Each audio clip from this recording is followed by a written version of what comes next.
அண்ணா பல்கலைக்கழக மாணவி பாலியல் வழக்கில் தொடர்புடைய குற்றவாளிக்கு ஆயுள் தண்டனை விதித்தது நீதிமன்றம். தீர்ப்பை நன்றி கூறி வரவேற்பதாக ஸ்டாலின் தமது எக்ஸ் தளத்தில் பதிவு.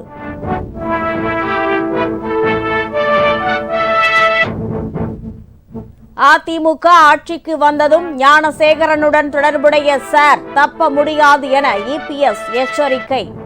இல்லாத சார்களை உருவாக்கி எடப்பாடி பழனிசாமி இழிவான அரசியல் செய்வதாக அமைச்சர் ரகுபதி விமர்சனம்.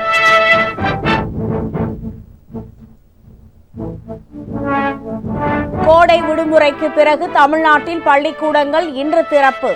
சென்னையில் நடைபெற்ற நிகழ்ச்சியில் மாணவர்களுக்கு பாட புத்தகங்களை வழங்கினார் முதல்வர் ஸ்டாலின்.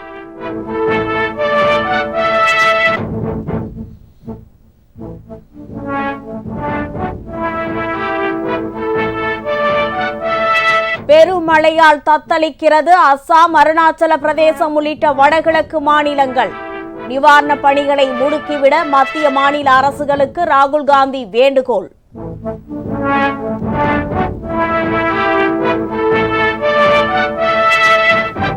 மாநிலங்களவை தேர்தலுக்கான வேட்புமனு தாக்கல் தொடங்கியது.